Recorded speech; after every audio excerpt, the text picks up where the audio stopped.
U.S.-China trade relations remain one of the world's top stories this week. On Saturday, President Trump and Chinese President Xi Jinping met at the G20 summit in Argentina and agreed to a 90-day truce in the ongoing trade war between the two countries. But tensions remain high. On Tuesday, Trump threatened to impose new tariffs, tweeting, quote, "I am a tariff man." The move shook the world's financial markets. Meanwhile, authorities in Canada have arrested a top Chinese executive at the request of the U.S. government. Meng Wanzhou, the chief financial officer of the telecom giant Huawei, now faces extradition to the United States on unknown charges, possibly alleged violations of U.S. sanctions against Iran. She is the daughter of Huawei's founder. While Trump's meeting with Xi Jinping focused on trade, it's unclear if the two leaders discussed another major issue in China. The United Nations and a number of human rights groups have accused the Chinese government of setting up large re-education camps in the far west Xinjiang province to hold an unknown number of ethnic Uyghurs and other Muslims. Some estimates put the population at the camps up to 2 million. On Wednesday, UN Human Rights Commissioner Michelle Bachelet requested permission to visit the camps. We have been asking, as I think I mentioned to you before, for direct access to the region to be able to check and verify the worrying reports that we're receiving. We have also offered technical assistance to the government on addressing threats posed by violent extremism. So in a way to sort of ensure the protection of human rights. So we wish to engage China in a serious dialogue on this pressing matter. After months of denials, the Chinese government acknowledged the existence of the camps in October.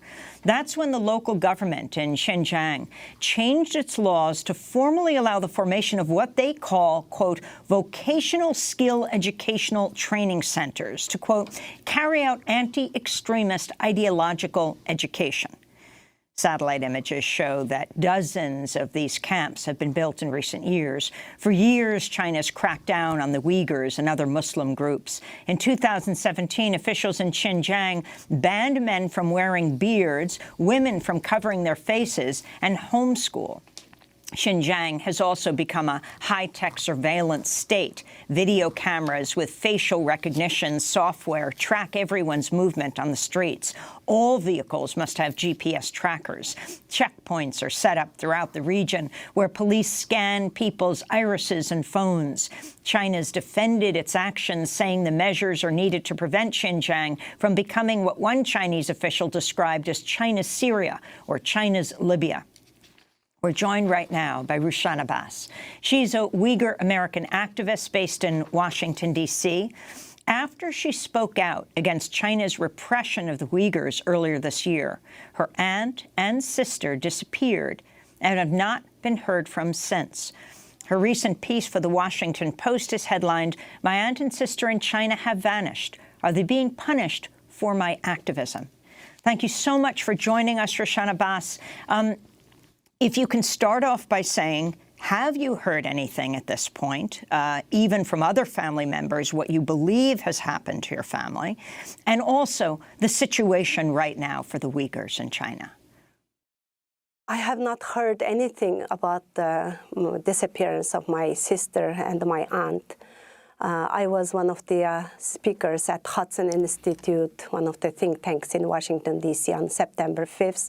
On September 11th, they both disappeared at the same day. Currently, over 2 million Uyghurs are being held in those concentration camps. And Chinese government is saying those are the vocational training centers. But my sister was a retired medical doctor and speaks fluent Chinese. I don't understand what is she being trained over there. The entire population of the region is being collectively punished right now, going through indoctrinations in those concentration camps with communist philosophy and the propagandas.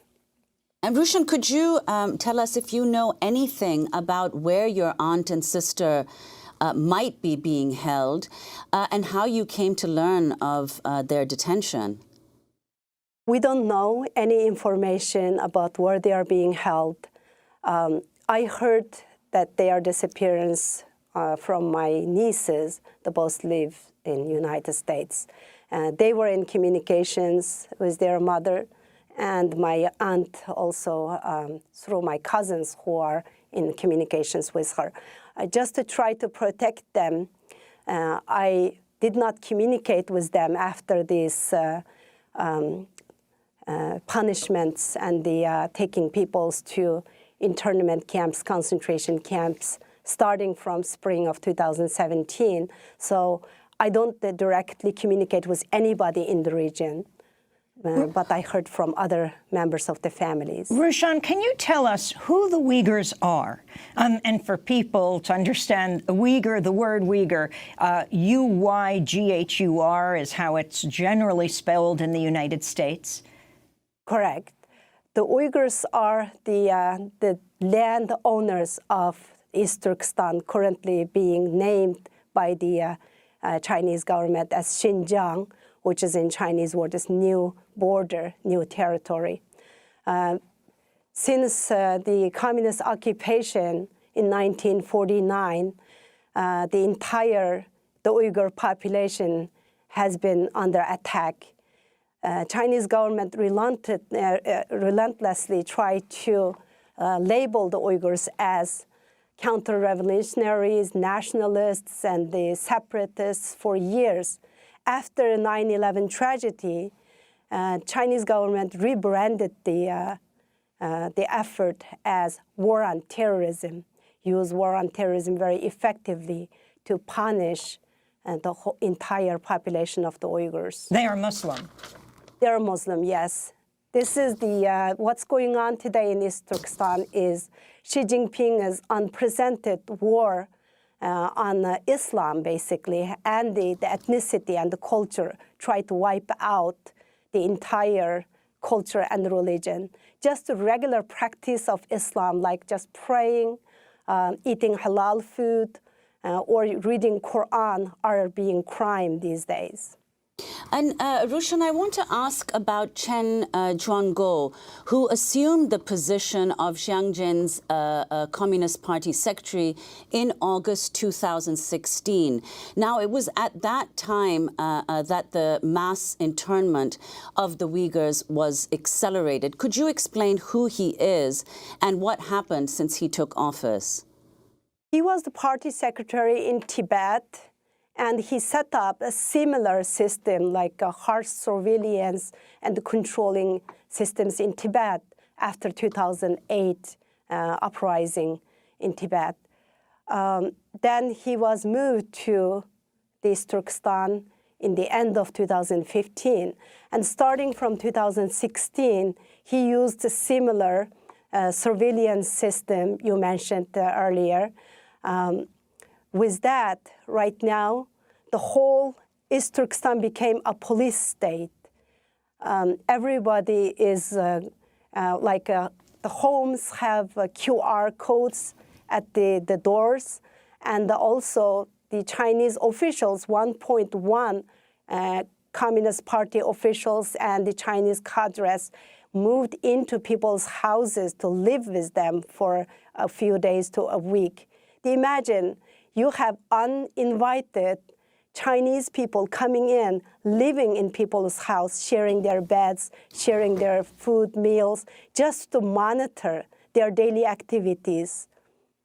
Let's turn to the 29-year-old Uyghur woman who testified before Congress last month about her time in a detention center in Xinjiang.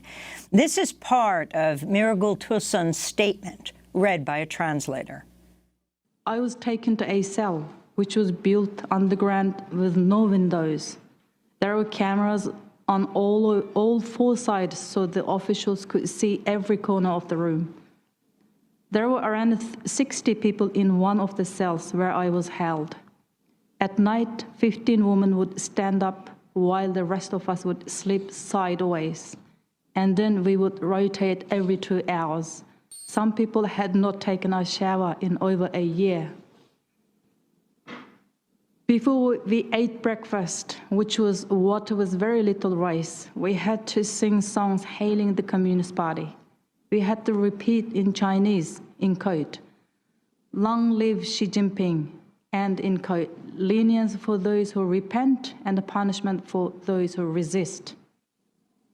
Anyone who could not memorize a book of slogans and rules within 14 days would be denied food or beaten. I also experienced torture in a tiger chair the second time I was detained. I was taken to a special room and placed in a high chair. Bands held my arms and the legs in place and tightened when they pressed a button. The guards put a helmet on my shaved head. Each time I was electrocuted, my whole body would shake violently, and I could feel the pain in my veins. The words of Miragul Tursun's statement read by a translator. Rushan Abbas, if you can elaborate on what she said. First of all, do you know her? And everything she said, from the torture to Chinese officials moving into the homes of the Uyghurs to monitor them?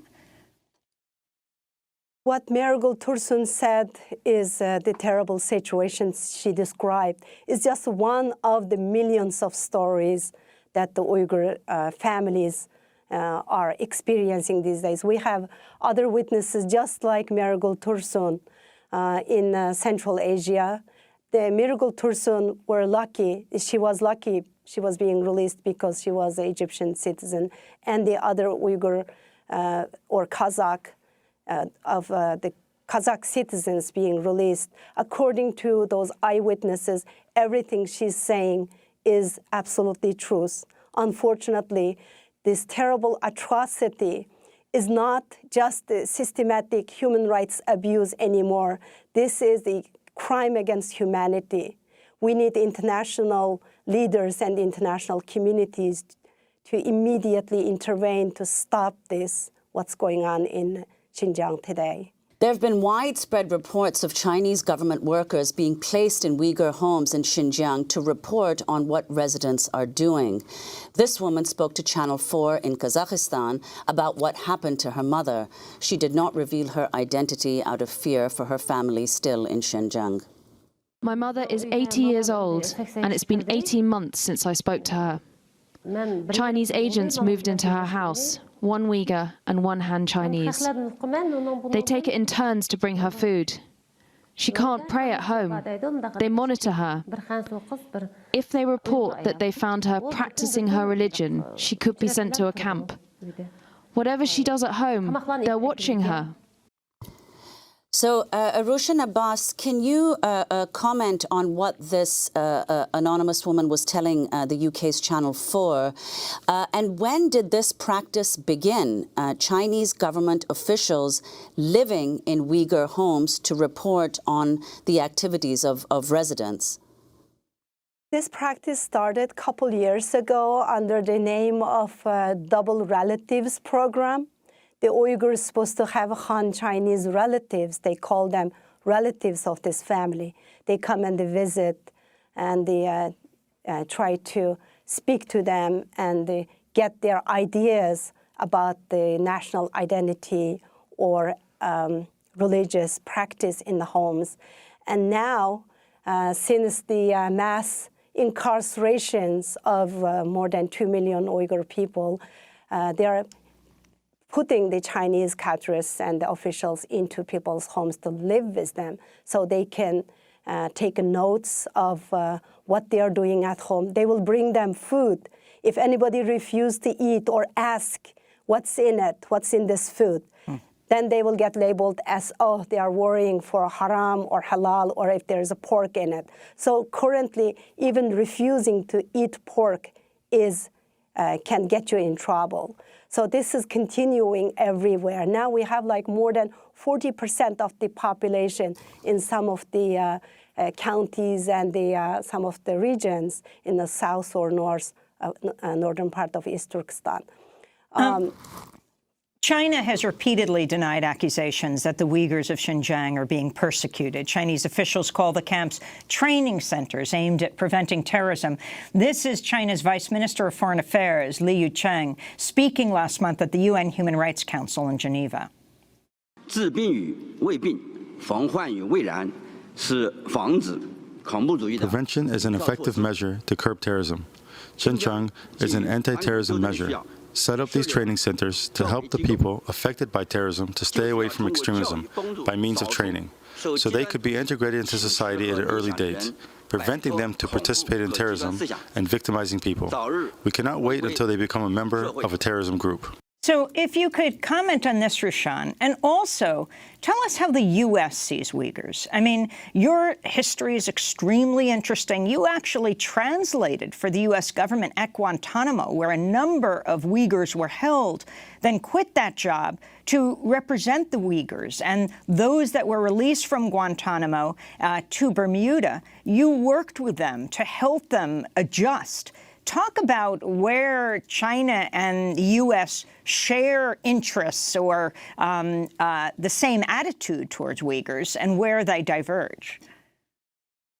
For the comment that the Chinese official made, we have a news report from one of the Western journalists who went through over 1,500 documents from the Chinese government sites.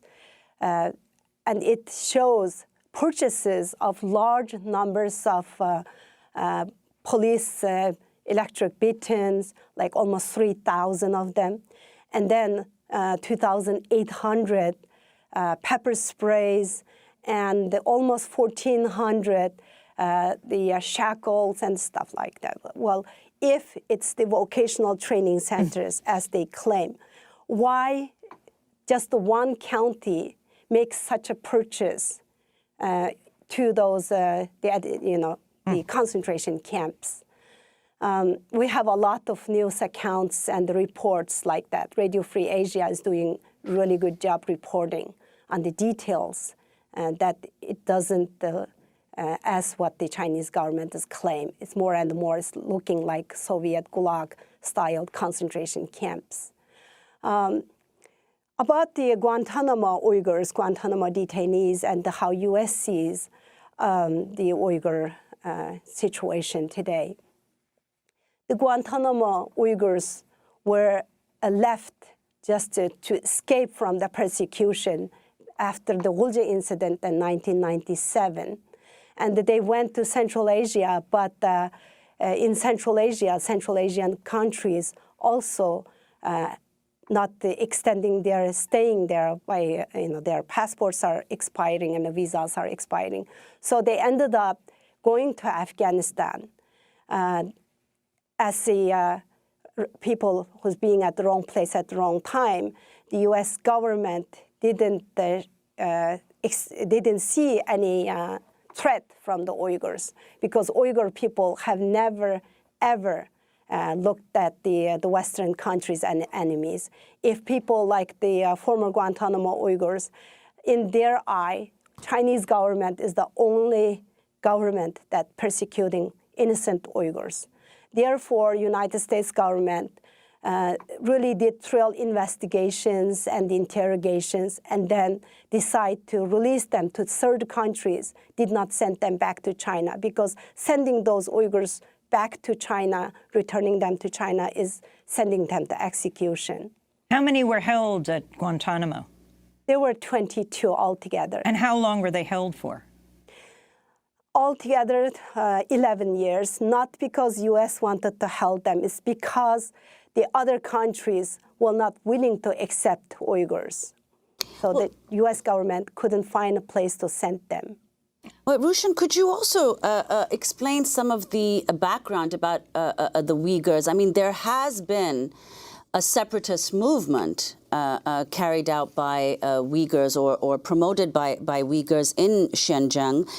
And as many have pointed out, there have also been lethal attacks in Xinjiang by Uyghurs and by Muslims, other Muslim communities, for calling for a separate state. And Han Chinese have been the principal targets of those attacks. So could you say a little about that? When there's an extreme suppression, of course there's going to be very minor handful of people reacting the way they do. just to retaliate against the suppression or trying to fight against the Chinese government's attack on the Uyghur people.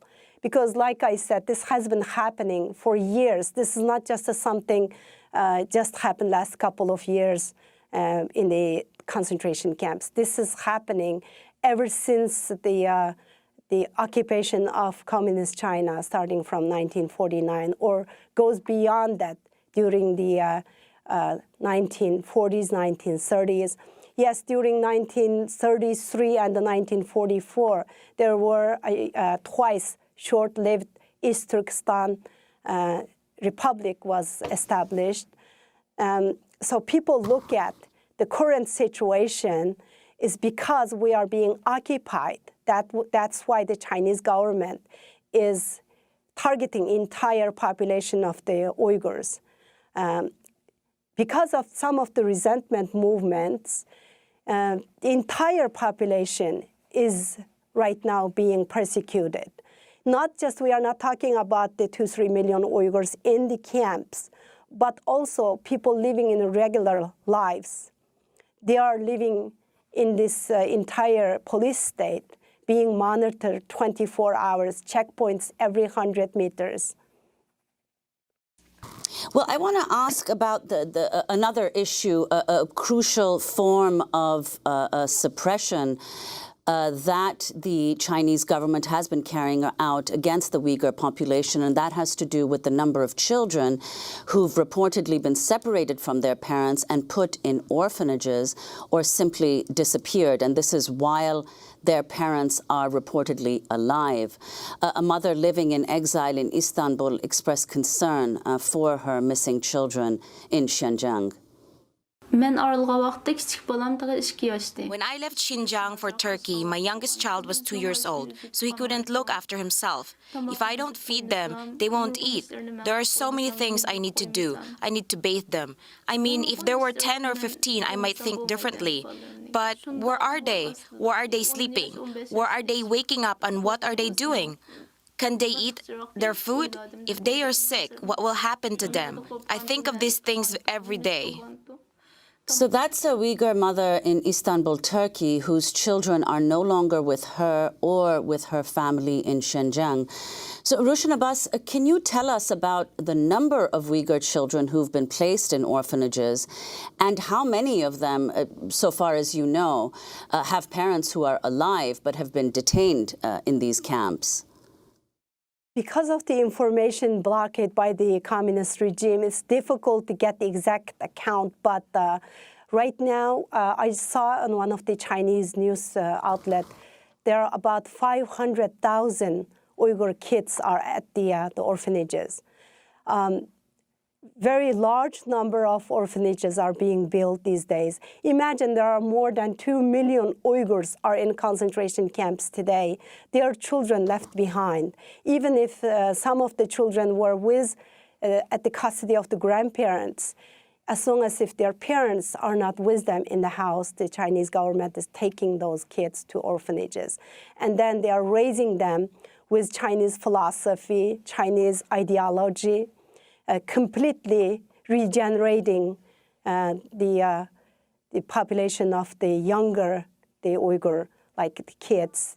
Even we have credible news accounts of the children at young age as not just the toddlers, like 6 months to a year, being held in some of the concentration camps in Kashgar, I mean, some of the orphanages in Kashgar. I'm looking at a piece in The Atlantic that says China's treating Islam like a mental illness.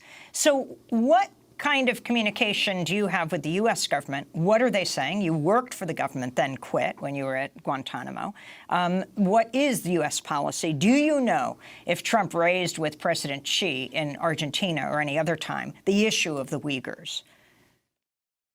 The President Trump did not raise the issue with President Xi Jinping, but Secretary Pompeo and Vice President Pence, they did raise the issue of the current situation. America is leading the movement of stopping this horrendous atrocity. So I'm very grateful to the United States government. The current war the current negotiations with China shouldn't be only economics and the tariffs.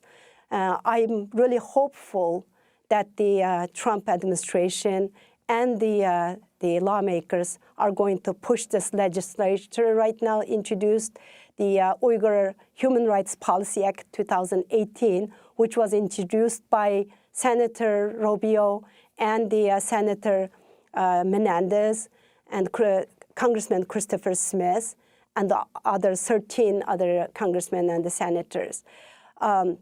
This is to stop this fascistic atrocity. And one last question. We have 30 seconds left, Rushan. There's speculation that all of this is going on because of the enormous gas and oil reserves in Xinjiang. Could you very quickly tell us about that?